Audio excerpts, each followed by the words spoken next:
हो, झाली आंघोळ. ज्योत्स्ना, तू कधी विचार केलास का ग, आपण किती वेगळे आहोत ते? तू म्हणजे जणू एखादी कविता, शांत आणि सुंदर. आणि मी मी म्हणजे कन्फ्युजन, आयुष्याची धावपळ. पण जेव्हा तू समोर असतेस ना, तेव्हा हे माझं विस्कटलेलं आयुष्य आपोआप नीट व्हायला लागतं. गेल्या काही वर्षात आयुष्याने खूप काही शिकवलं मला, पण ह्या सगळ्या शिकवणीपेक्षा तू माझ्या आयुष्यात असणं हे मला जास्त समृद्ध करतं.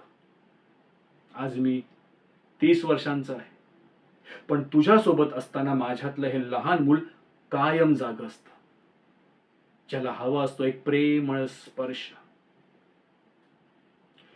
लोकांच्या मते प्रेम आकर्षणाचा एक भाग आहे, पण माझ्यासाठी प्रेम म्हणजे तू. दिवसभराचा माझा सगळा थकवा तुझा चेहरा पाहिला की आपोआप निघून जातो. तुला हसताना पाहिलं ना, की असं वाटतं जगात यापेक्षा सुंदर दुसरं काहीच नाहीये. तू फक्त माझी बायको नाहीयेस, तू माझी मैत्रीण आहेस, माझा आधार आहेस. खरं सांगायचं झालं ना, तर माझं जग आहेस तू. आज हे सगळं मला सांगायचंच होतं ग, कारण रोजच्या धावपळीत आपण एकमेकांशी मनातलं शेअर करायलाच विसरून गेलोय. ही गोष्ट कायम ध्यानात ठेव.